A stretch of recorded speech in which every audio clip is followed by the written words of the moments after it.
All India radio है। अब आप सुषमा पांडे से खबरें सुनिए। समाचार मिला है कि ऑपरेशन के बाद महात्मा गांधी की हालत में तेजी से सुधार आ रहा है। उन पर गोली चलाने वाले नाथूराम गोडसे को अदालत ने 15 दिन की पुलिस हिरासत में दे दिया है। देश के कोने कोने से हजारों लोग महात्मा गांधी के दर्शन करने के लिए पहुंच गए हैं। ये क्या बापू, आपने अभी तक दवाई नहीं ली? आपको पता है डॉक्टरों का कहना है कि आपको कम से कम 10-15 दिन तक दवाएं लेनी पड़ेंगी। प्यारे लाल, अब मैं ही अपना जब बेहोश था तब दूसरी बात थी। बापू, आपको नहीं पता कितना खून बहा है आपका। प्यारे लाल, मुझे ये पता है कि मेरे शरीर में कितना खून है और मुझे कितने खून की जरूरत है। बापू, आप कम से कम डॉक्टरों की बात तो मान लीजिए। मेरे दोस्त, मुझे मरीजों के साथ काम करने का पर्याप्त अनुभव है, तुम मेरी फिक्र मत करो। अच्छा, मुझे कुछ किताबें चाहिए, आज शाम तक उन्हें मंगवा देना। जी बापू।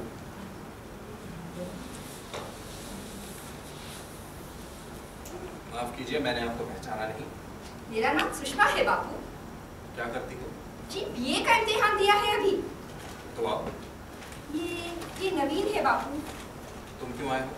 जी मैं वो आपके दर्शन करने के लिए। मैं मंदिर में लगी हुई कोई मूर्ति हूँ जो मेरे दर्शन करने आ गए?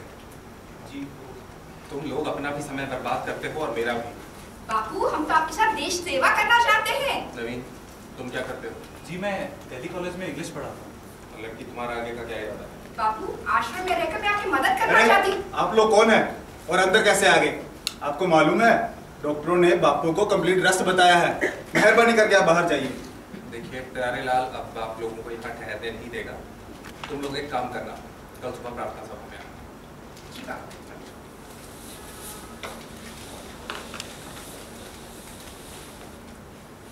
बापू, आप कैसे हैं? ठीक हो जवान। ड्रेसिंग चल रही है? हाँ पटेल, मैं खुद ही कर रहा हूँ। आप क्यों कर रहे हैं? क्यों नहीं मौलाना, अब तो जख्म सूखने लगा है। महात्मा जी, आपकी खैरियत मालूम करने को पूरा मुल्क बेचैन है। ब्रिटेन के किंग जॉर्ज और प्राइम मिनिस्टर क्लेमेंट हैडली के केबल्स भी आए हैं। और तो और पोस्ट टेलीग्राफ वालों को इतने खत और तार कभी मिले ही नहीं। डाकखानों में जगह ही नहीं है। बापू, आपको एक खबर देनी थी। गोडसे है ना, जिसने आप पे हमला किया था, हाँ। उसने सब कबूल कर लिया। नाथूराम गोडसे? क्या करता था ये? पूना का है, वहाँ से कोई मराठी अखबार निकालता था। सावरकर है ना, इसके गुरु, और हिंदू महासभा से भी इसका संबंध है। आपको याद होगा वो प्रार्थना सभा में बम विस्फोट इन्हीं लोगों ने किया था। काफी खतरनाक लोग हैं बापू। पटेल, मैं गोडसे से मिलना चाहूँगा। जी जी परसों ही मिलूंगा, डिस्चार्ज होते हैं। बापू, परसों तो हमने रामलीला मैदान में एक बड़ी मीटिंग रखी हुई है, जहाँ लाख से ज्यादा लोग आएंगे। मैं पहले गोडसे से मिलूंगा। पर क्यों बापू? वो आदमी आप पे हमला करना चाहता था और आप उसी से मिलने जा रहे हैं। मिलने की यही वजह है पटेल। बापू, ये सुनकर सारा देश परेशान रहेगा कि आप गोडसे से मिलने जा रहे हैं। जवाहर, आदमी परमात्मा की सबसे महान रचना है, उसे समझने में थोड़ा समय तो लगेगा। तुम लोग मेरी फिक्र मत करो, मैं मिलने जाऊंगा। ठीक है बापू, अगर ये बात है तो हम सब भी साथ जाएंगे। नहीं, मैं गोडसे से अकेले मिलने जाऊंगा। अकेले? हाँ। गांधी जी अपनी जिद पर डटे हुए। बड़े बड़े नेताओं की अपील करने, अखबारों के एडिटरों की राय और जनता के निवेदन के बावजूद वे नाथूराम गोडसे से मिलने गए। राजघाट और बरघाट के साथ लोगों ने गांधी हाट को भी जोड़ दिया। गांधी अपने प्रोग्राम के मुताबिक ठीक 8 बजे दिल्ली जेल के गेट पर पहुंच गए।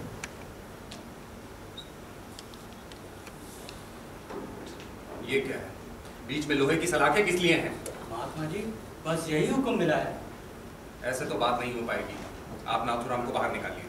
लेकिन आप मैं मुझे कुछ माफ नहीं करें। जानता, आप पटेल से बात कीजिए। लेकिन आपकी सिक्योरिटी के लिए? देखिए, मुझे विश्वास है नाथूराम मुझ पर हमला नहीं करेगा और आप नाथूराम की सारी हथकड़ियाँ और बेड़ियाँ भी खोल दीजिए। ठीक है, धन्यवाद। उसके बाद आप जा सकते हैं। नमस्कार नाथूराम, मैं जानता हूँ तुमने अदालत में अपना जुर्म कबूल कर लिया है। तुम्हारी हिम्मत और साहस के लिए मैं तुम्हें बधाई देता हूँ। मैंने तुम्हारी बधाई पाने के लिए कुछ नहीं किया था गांधी। तो फिर तुमने अपना जुर्म क्यों कबूल किया? गांधी, मैंने कोई अपराध नहीं किया है और मैंने अदालत में भी यही बयान दिया था कि मैंने तुम पर गोली चलाई थी। मेरा उद्देश्य ही तुम्हारा वध करना था गांधी। तो क्या तुम मेरी हत्या को अपराध नहीं मानोगे? बिल्कुल नहीं। क्यों? क्योंकि मेरा उद्देश्य महान था। क्या कहना चाहते हो गोडसे? गांधी, तुम हिंदुओं के शत्रु हो, सबसे बड़े शत्रु। हिंदुस्तान और हिंदुओं को तुमसे सबसे बड़ी हानि हुई है, और हिंदुस्तान और हिंदुत्व को बचाने के लिए मैं तुम्हारे जैसे एक क्या सैकड़ों की हत्या कर सकता हूं। ये तो मात्र केवल विचार है गोडसे, और मैं विचारों को गोली से नहीं, विचारों से ही समाप्त करने में विश्वास रखता हूँ। परंतु मैं अहिंसा को अस्वीकार करता हूँ गांधी। वो तुम्हारी मर्जी गोडसे। मैं तो बस यहाँ ये कहने आया हूँ कि मैंने तुम्हें माफ कर दिया। क्या कह रहे हो तुम गांधी? हाँ, और मैं कल अदालत में बयान देने भी नहीं चाहता। देखो गांधी, तुम ऐसा नहीं कर सकते। गोडसे, तुमने अपनी अंतरात्मा की आवाज सुनी, मुझे मेरी आत्मा की आवाज सुनने दो। गांधी, तुम समझते क्यों नहीं? मैं तुम्हारी हत्या के आरोप में फांसी पाना चाहता था। परमेश्वर तुम्हारे मन को शांति दे। अपने लिए भी हिंसा, दूसरों के लिए भी हिंसा, ये सब क्या है नाथुराम?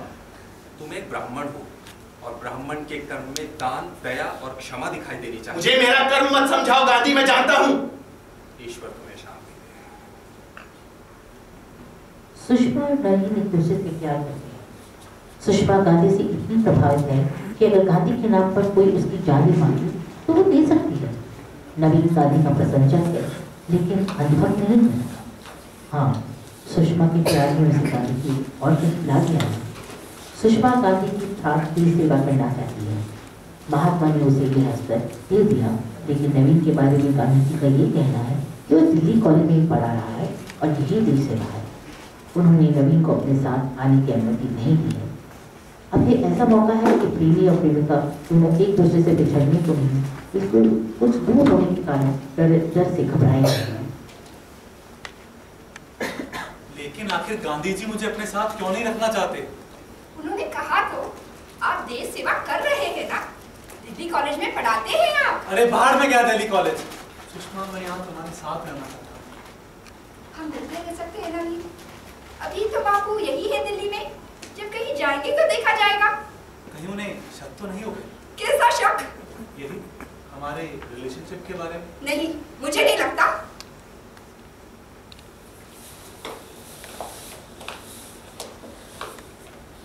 बापू, ये नहीं हो सकता। क्या नहीं हो सकता प्यारे लाल?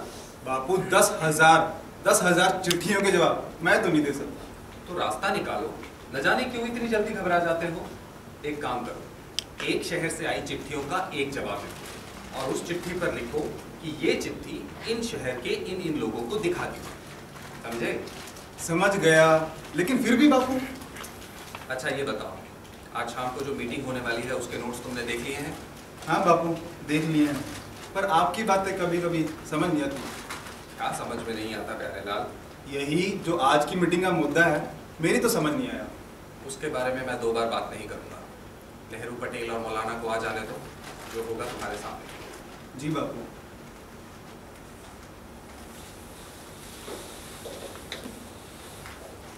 अब कैसे हैं बाबू? तुम देख ही रहे हो, शारीरिक बल थोड़ा सा आ गया है। आध्यात्मिक शक्ति को बढ़ाने का प्रयास मैं कर रहा हूँ। आपने दवाई खाना क्यों छोड़ दिया है? अपनी खुराक को ही मैंने अब अपनी दवा बना लिया है, इसलिए अब और दवाएं खाने की जरूरत महसूस नहीं होती। खैर, मैंने आज तुम लोगों को यहाँ एक बड़ी ही विशेष बात के लिए बुलाया है। सवाल थोड़ा कठिन है, लेकिन परमात्मा हमें साहस देगा ऐसा मेरा विश्वास है। बहुत विस्तार में जाने की जरूरत तो नहीं है, लेकिन फिर भी मैं बात थोड़ी पीछे से शुरू करना चाहता हूँ। आज़ादी की लड़ाई में हमारे साथ और हमसे अलग भी बहुत से लोग शामिल थे। हमारे साथ कुछ ऐसे लोग भी थे जिनके विचारधारा हमसे मिलती जुलती नहीं थी, लेकिन चूंकि आज़ादी पाने का एक लक्ष्य था, इसलिए ये सब लोग हमारे साथ आकर जुड़ गए थे। परंतु अब हमें आज़ादी मिल चुकी है। मेरे विचार में मंच को पार्टी नहीं बनाना चाहिए। मैं समझा नहीं बापू। जवाहर आमतौर पर एक पार्टी में एक विचारधारा के लोग होते हैं। आज कांग्रेस में विभिन्न विचारधाराओं के लोग हो गए। मैं जानता हूं तुम लोग निर्णय तो बहुमत से करते हो, लेकिन फिर भी यदि एक राजनीतिक पार्टी में अलग अलग विचारों के लोग होंगे तो नीतियों और नियमों को लागू करना अत्यंत कठिन होगा। महात्मा जी, मैं आपकी बातों से मुतफिक हूँ, लेकिन अगर गौर किया जाए तो ये सूरत हाल हर पार्टी हर सियासी तहरीक में होती है, पांचों उंगलियां बराबर नहीं होती। पांचों उंगलियां बराबर नहीं होती मौलाना, लेकिन खाना खाते वक्त तो बराबर हो जाती हैं। देश निर्माण का काम कठिन है, अब हमें उधर ध्यान देना चाहिए। और इसके लिए अब मैं जरूरी समझता हूं कि कांग्रेस को भंग कर दिया जाए। क्या कह रहे हैं बाबू? मैं जानता हूं जवाहर, तुम्हें मेरी बातें थोड़ी कड़वी लग रही होंगी, लेकिन मेरे विचार में अब देश के लिए यही सही निर्णय होगा। पर बापू, अब कांग्रेस को भंग करने का औचित्य क्या है? अब जाकर तो कांग्रेस में एकता और अनुशासन की भावना आई है। ये सब ऊपरी दिखावा है वल्लभ, अंदर से ऐसा कुछ नहीं है। बापू, आप जानते हैं ना अभी देश की क्या हालत है। कश्मीर में युद्ध बढ़ता जा रहा है। अब कहने को तो कबायली है, लेकिन है पाकिस्तानी सेना, ये सब जानते हैं। बापू, शरणार्थियों का भार उठाना बस से बाहर हो गया है। बापू, बेसिक सुविधाएं जुटा पाना हमारे लिए कठिन हो रहा है। खाने को खाना नहीं है, पहनने को कपड़ा नहीं है, ऊपर से हैदराबाद में जो हाल है उसकी जानकारी तो आपको होगी ना बापू। रजाकारों ने निजाम को अपनी गिरफ्त में ले लिया, वहां विदेशी जहाज उतर रहे हैं। बापू, कई स्तरों पर हैदराबाद को अलग देश तक बनाए जाने की बातें चल रही हैं, और वो जूनागढ़ का सरहद वो अलग है बापू। अब ये समझ लीजिए कि एक पैर रकाब में है तो दूसरा हवा में उठा हुआ है। इस सूरत में हमें घोड़े पर बैठना ही जरूरी है, यानी कि हमें कोई ना कोई डिसीजन लेना ही होगा। बापू, देश के लोगों ने हमसे उम्मीदें लगा रखी हैं, उन्हें कौन पूरा करेगा? हम किसी को मुंह दिखाने लायक नहीं रह जाएंगे। बापू, अगर भारत को एक देश बनाना है तो यही सही वक्त है। और बापू, अगर मैं आपकी बात मान भी लूं और हम कांग्रेस को भंग कर दें, एक बात बताएं कि शासन कौन करेगा? असली बात तुमने अब कही है पटेल, कि शासन कौन करेगा। तुम लोग अब देश पर शासन करना चाहते हो। देश की जनता ने ही हमें चुना है, सिर्फ आजादी की लड़ाई के लिए, देश पर शासन करने के लिए नहीं चुना गया था तुम्हें। और यदि अब हम लोग शासन करते हैं तो ये देश की जनता को धोखा देना होगा। धोखा? कैसा धोखा? मंच को पार्टी बनाना जनता को धोखा देना ही है जवाहर। तुम जानते हो, यदि न्याय और अन्याय का भेद न रहा तो बुनियाद ही कच्ची रह जाएगी। महात्मा जी, कांग्रेस के डिसॉल्व हो जाने के बाद हम सब क्या करेंगे? देश सेवा, यही व्रत लिया था ना हमने। हम सब भारत के अलग अलग गांवों में चले जाएंगे और उन लोगों की सेवा करेंगे। गीता में आता है, हम अपने अंतःकरण की शुद्धि के लिए यज्ञ कर्म करेंगे। सरकार में रहते हुए जनता की सेवा नहीं कर सकते। सरकारें सिर्फ हुकूमत करती हैं जवाहर, सेवा नहीं करती। सरकारें सत्ता का प्रतीक होती हैं और सत्ता सिर्फ अपनी सेवा करती है, दूसरों की नहीं। इसीलिए सत्ता से जितनी दूरी बनाई जाए उतना ही अच्छा हो। बापू, देश को बनाने के लिए अब हमें पॉलिसीज बनानी पड़ेंगी, उन्हें लागू करना होगा। प्लानिंग कमीशन बनेंगे, 5 ईयर प्लान्स बनेंगे, तब जाकर गरीबी और जहालत इस देश से दूर होंगे। ये तो हमारे सबसे बड़े प्रॉब्लम्स हैं। मैं तो यही सोचता हूँ, और इसके लिए एक अच्छी सरकार का निर्माण करना बेहद जरूरी है। जवाहर, न जाने क्यों तुम पत्तों से जड़ की तरफ जाते हो और मैं जड़ से पत्तों की तरफ जाने की बात करता हूँ। तुम्हें लगता है ये नीतियां बनाकर, ये प्लानिंग कमीशन लागू कर देश की भलाई होगी? मुझे ऐसा नहीं लगता। अब से 50 साल बाद अगर तुम और मैं रहे तो इस प्लानिंग कमीशन को सिर्फ फेल होता हुआ देखेंगे। मैं कहता हूं कि लोगों को ताकत दो, उन्हें आजादी दो वो करने की जो वो करना चाहते हैं, तब जाके हम इनकी भलाई कर पाएंगे। चिराग के नीचे अंधेरा होता है, सूरज के नीचे अंधेरा नहीं होता। ठीक है बाबू, देखिए हम इतना कर सकते हैं कि आपका प्रस्ताव वर्किंग कमेटी के सामने रख दें और वो हम कर देंगे। लेकिन पटेल, मैं फिर भी जानना चाहूंगा कि तुम लोगों के क्या विचार है। बापू, ये सब तो बातचीत के बाद ही पता चलेगा। ठीक है, कर लो बातचीत, पर मैं इतनी बात साफ कर देना चाहता हूं कि अगर कांग्रेस की वर्किंग कमेटी ने मेरा प्रस्ताव पास नहीं किया तो मेरा कांग्रेस से कोई संबंध नहीं रहेगा। कह रहे हैं बापू? भारत के इतिहास में यह पहली बार हुआ था कि कांग्रेस वर्किंग कमेटी ने महात्मा गांधी के प्रस्ताव को खारिज कर दिया। प्रस्ताव के पक्ष में एक सदस्य भी नहीं। प्रस्ताव के जीतते ही गांधी ने कांग्रेस के अध्यक्ष को चिट्ठी लिखी कि अब कांग्रेस से उनका कोई संबंध नहीं है। उनकी इस चिट्ठी से कांग्रेस में पूरी खलबली मची थी। नेहरू, पटेल और मौलाना आजाद ने गांधी से कई मुलाकातें की थी और उन्हें इस बात पर राजी करने की कोशिश की थी कि वे कांग्रेस को से अपना रिश्ता नहीं तोड़ें।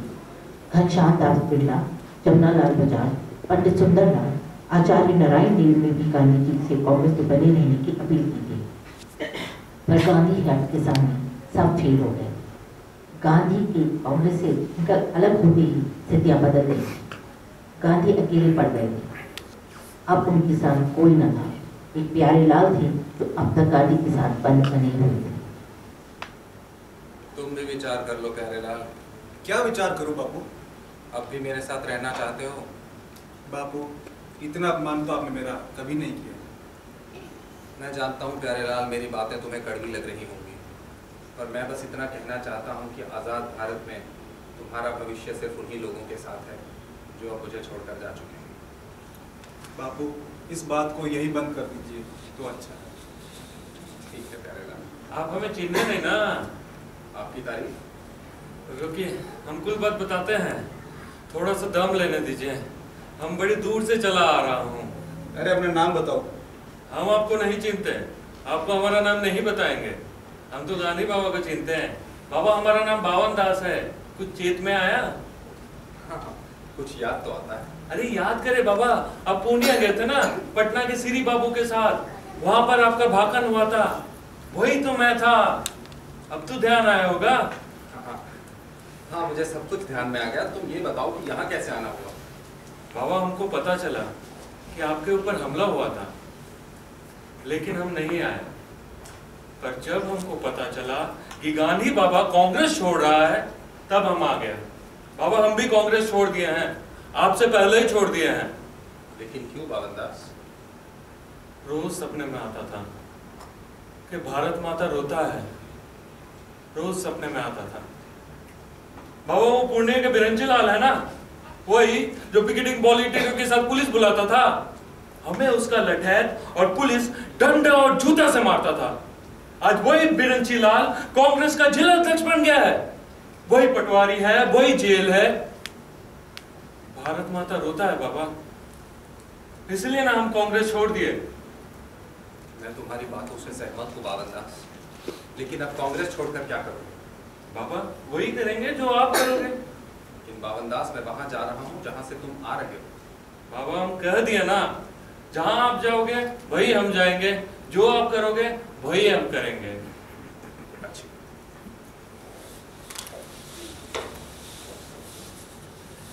बहन जी, आप कौन? मैं जी इसकी माँ हूँ। ये जो हमारी छोरी है, इसके सिवा मेरा कोई और पुण्य। जे बोली मैं बापू के आश्रम में रहूंगी। अब बोलो मैं भला अकेले करती? मैं बोली चल मैं भी रह लूंगी। जी जी मैं पढ़ी लिखी तो हूँ ना, पर घर का सारा काम कर जाती हूँ। सुषमा बोली तेरे पास एक बकरी है, मैं उसका भी पूरा ध्यान रख लूंगी। रोटी वोटी भी थेप लेती हूँ, बैठ के ना खाऊंगी सब। ठीक है। और आप कौन है? जी मैं नवीन जोशी। तुम तो अंग्रेजी पढ़ाते हो ना? जी, लेकिन मैं वो देखिए नवीन, मैं तुमसे पहले भी कह चुका हूँ कि तुम देश सेवा कर रहे हो। लेकिन बापू मैं आपके साथ रहना चाहता हूँ। मेरे साथ पूरा देश नहीं रह सकता। तुम अभी यहीं रहो, तुम्हारी आश्रम में जरूरत होगी तो मैं तुम्हें बुला लूंगा।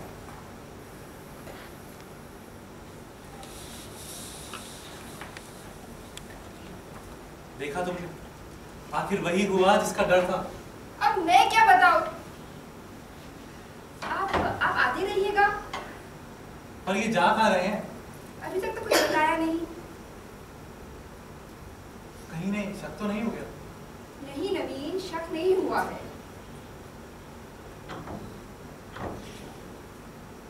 सुषमा, तुम ना जाओ। आपने क्या कह दिया नवीन? मेरे जीवन का सबसे बड़ा सपना पूरा होने जा रहा है। मैं बचपन से बापू की माता के किस्से सुन सुनकर बड़ी हुई हूँ। वे देवता है, मेरे भगवान का अवतार है। तो तुम मुझे छोड़ रही हो? ये आपसे किसने कहा? आपको तो मैंने अपना सब कुछ दे दिया है। आपके अलावा मेरा है ही कौन? न सिर्फ ये कि नाथूराम गोडसे के मुकदमे में गांधी अदालत में बयान देने नहीं गए, बल्कि उन्होंने अदालत को लिखकर दे दिया कि उन्होंने गोडसे और उसके साथियों को माफ कर दिया है। इसका नतीजा ये निकला कि मुकदमा कमजोर पड़ गया। गोडसे के इकबाल जुर्म के बावजूद अदालत ने गोडसे को 5 साल, नाना आपटे को 3 साल और करकरे को 2 साल की सजा सुनाई। शंकर किस्तैया गोपाल गोडसे, सावरकर, डॉक्टर परचुरे और बागड़े को रिहा कर दिया गया। नाथूराम, नाथूराम, देखा तूने? क्या देखा भाई कर? अरे ये देखा, गांधी ने कांग्रेस छोड़ दी है। अरे सब पाखंड है। ये गांधी की बात पर विश्वास करोगे तो घुसोगे कर करे। अरे मैं अखबार में पढ़कर आ रहा हूँ। अरे ये गांधी बहुत बड़ा पाखंडी है, कांग्रेस छोड़ दी। ये तो कांग्रेस का मेंबर तक नहीं था। अरे लेकिन अखबार में झूठ कैसे छप सकता है? अरे इस गांधी ने कभी सच बोला है? क्या कहा करता था कि पाकिस्तान मेरी लाश पर बनेगा। क्या हुआ? पाकिस्तान का असली पिता जिन्ना नहीं, ये गांधी है। हिंदुओं का जितना हित औरंगजेब ने ना किया होगा, उससे ज्यादा इस गांधी ने किया है। इस पवित्र भूमि पर इस्लामी राष्ट्र का निर्माण उसी की नीतियों के कारण हुआ है। कर करें नाथूराम, कुछ समझ नहीं आ रहा कि हम क्या करेंगे और क्या होगा। कर करे अपने को असहाय समझने, अपमानित होने और निष्क्रिय बौद्धिकता की एक सीमा है। तब मुझे लगा था कि एक आम आदमी है, मेरे तुम्हारे जैसा आदमी, पर वह इतना शक्तिशाली है कि जज भी वही है, जूरी भी वही है, मुकदमा दायर भी वही करता है, सुनता भी वही है और फैसला भी वही सुनाता है। और ये सारा देश उसका फैसला मान लेता है। ये सब होता है किसकी कीमत पर? हमारी कीमत पर, यानी कि हिंदुओं की कीमत पर। ये देश हमारा है, पवित्र मातृभूमि है। हमारी कीमत पर इन मुसलमानों को सर पर उठाना इतना बड़ा अपराध है जिसकी कल्पना तक नहीं की जा सकती। और ये गांधी यही करता रहा है, शुरू से, खिलाफत आंदोलन से लेकर पाकिस्तान बनने तक। यही वजह थी नाना कि मुझे अपना जीवित रहना अर्थहीन लगने लगा था। इस मातृभूमि के लिए, मेरी हिंदू जाति के लिए और हमारी हजारों साल की संस्कृति के लिए क्या एक आदमी, मेरे जैसा तुच्छ आदमी, अपना बलिदान नहीं दे सकता? क्या सारी हिंदू जाति नपुंसक हो गई है नाना? गुरुजी ने जब कहा था कि गांधी ने अपनी उम्र जी ली है, तब मुझे लगा था कि यही सही समय है। अगर ये समय निकल गया तो हम हाथ मलते रह जाएंगे। ये हिंदू जाति के लिए और इस मातृभूमि के लिए एक उच्च सेवा, जिसे कानूनी तौर पर चाहे अपराध माना जाए, लेकिन ईमानदारी से इतिहास लिखने वालों के लिए ये एक स्वर्णिम अध्याय होगा। नाना तुम देखना। सच में नाथूराम, सच में तुम महान हो नाथूराम, तुम महान हो। ये सब बकवास है, कोरी बकवास। मैं अपना उद्देश्य पूरा नहीं कर सका, इसका जिंदगी भर खेद रहेगा मुझे। तुम तो समझ ही सकते हो कि मेरे मन में कैसी ज्वाला धधक रही है इस समय। बिहार में रांची से पुरुलिया जाने वाली सड़क पर धमोह से 13 किलोमीटर दूर बेतिया जनजाति के संगरी गांव में गांधी ने आश्रम बनाया। दिल्ली में कांग्रेस के बड़े बड़े नेता बापू को भूले नहीं हैं। उन्हें पता चलता रहता है कि बापू कहाँ हैं और क्या कर रहे हैं। उन्होंने बिहार के मुख्यमंत्री श्री बाबू को निर्देश दे रखे हैं कि धुर आदिवासी गांव में, जहां पहुंचने के लिए 13 मील पैदल चलना पड़ता है, वहां बापू के लिए जो भी साधन जुटाए जा सकते हों, जुटाए जाएं। इधर आश्रम में गांधी और उनके सहयोगी नगपुरिया बोली सीख रहे हैं। गांधी के आदेश से सबने वही कपड़े पहनने शुरू कर दिए हैं जो दूसरे आदिवासी पहनते हैं। गांधी ने पहला काम ये बताया कि आश्रम वाले खेती किसानी में गांव वालों की मदद करें। गांव की दूसरी लड़कियों के साथ सुषमा चिपकौली जमा करने जंगल चली जाती है। निर्मला देवी पर रसोई घर की जिम्मेदारी है। पावनदास गांधी जी को मदद करते हैं। प्रार्थना सभा में आने वालों की संख्या धीरे धीरे बढ़ रही है। नमस्कार, मेरा नाम रवानाथ है और मैं इस जिले का डिप्टी कमिश्नर हूँ। नमस्कार रवानाथ जी, बताइए मैं आपकी क्या सेवा कर सकता हूँ? जी, शासन का आदेश है। शासन का आदेश है तो आदेश का पालन कीजिए। यहाँ क्यों आए? आदेश ये है कि आपकी अनुमति से क्या किया जाए? सबसे पहले तो गांव में 2 हैंडपंप लगाने की योजना है। हैंडपंप क्या होता है? जी, मतलब हैंडपंप क्या होता है, कैसे काम करता है, उसमें क्या खराबी आती है, पहले आप लोगों को ये समझाइए, फिर लगाइए गांव में हैंडपंप। महात्मा जी, हम इन गाँव वालों की भाषा नहीं जानते। भाषा नहीं जानते तो भाषा सीखिए। जी जी हाँ, बिल्कुल सही कहा आपने। शासन का ये भी आदेश है कि गांव में एक टेलीफोन लाइन लगा दी जाए। क्यों? जी, बातचीत करने में आसानी होगी। देखिए, मैं यहाँ किसी से बातचीत करने तो आया नहीं हूँ, और अगर किसी को मुझसे मिलना हो तो यहाँ पर आके मिल सकता है। और वैसे भी शासन को एक आदमी के लिए इतना खर्चा नहीं करना चाहिए। महात्मा जी, गांव में एक पुलिस चौकी की तो बहुत जरूरत है। अब ये किस लिए? जी, हिफाजत, सुरक्षा के लिए। किसकी सुरक्षा? जी, आपकी। मुझे क्या हुआ है? आप फिक्र मत कीजिए, मैं यहाँ सुरक्षित हूँ। महात्मा जी, गांव में अच्छा रहेगा अगर प्रशासन रहेगा तो। देखिए, गांव में गांव वालों का अपना प्रशासन है, अपनी पुलिस है और अपनी अदालत है।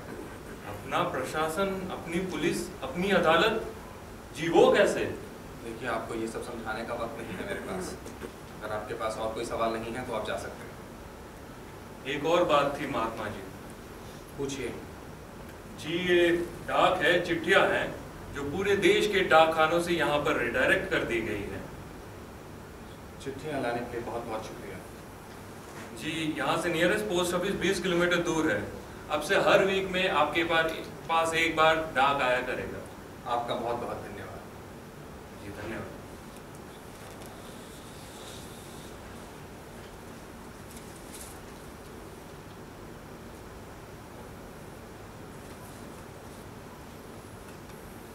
Sushma Sharma, care of Mahatma Gandhi, Ranchi, Bihar.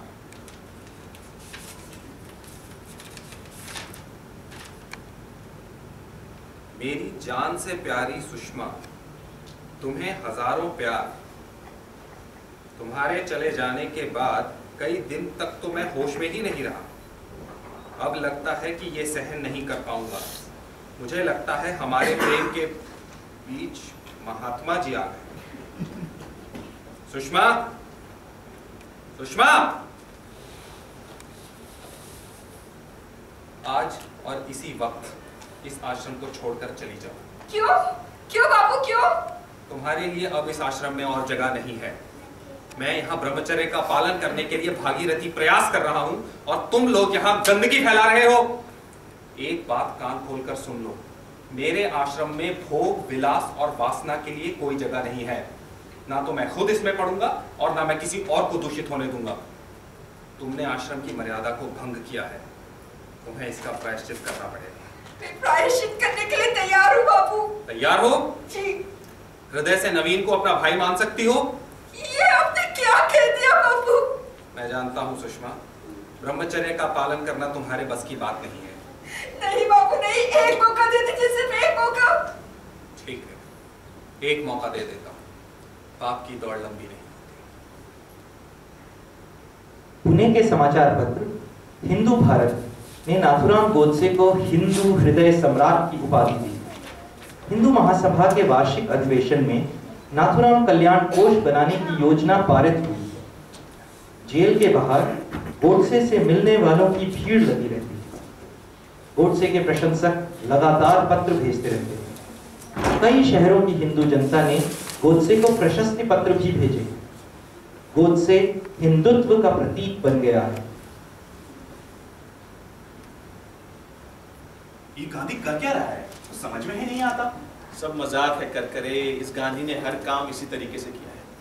लेकिन सरकार से इस तरह का व्यवहार करना तो कठिन है। करकरे, सरकार किसकी है? उसकी। मुखिया कौन है? वो। नाथुराम, गांधी की लोकप्रियता भी बढ़ती जा रही है। आदिवासी क्षेत्र में स्वराज का काम बहुत तेजी से फैल रहा है। तुम भ्रम में हो करकरे, देखना सच्चाई कुछ और निकलेगी। अरे नाथुराम, तुम्हारी डाक तो दिन प्रतिदिन बढ़ती जा रही है भाई। ये देखो तुम्हारे लिए पार्सल। इसमें क्या है? खोलकर देखो भाई। बिल्कुल।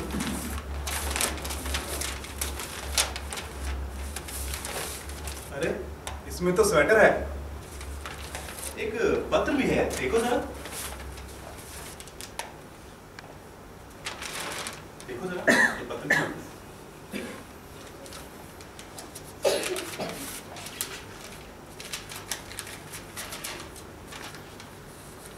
परम पूजनीय हिंदू हृदय सम्राट महामना श्री नाथुराम गोडसे जी। हाँ आगे बढ़ो, क्यों भाई? ऐसे करो, तुम ही पढ़ो। कर तुम बढ़ो। ठीक है, लाओ मैं ही पढ़ता हूँ। तो लिखा है, शहर की समस्त हिंदू स्त्रियों की ओर से चरण स्पर्श। आपसे निवेदन है कि सर्दियां आ गई हैं। सर्दी से बचने के लिए हमारी सहृदय तुच्छ सी भेंट स्वीकार। क्या बात है गोडसे, तुम्हारी लोकप्रियता तो आकाश छू रही है। कर वह तुमने बिल्कुल सही कहा। जब नाथुराम तुम अदालत में बयान दिया करते थे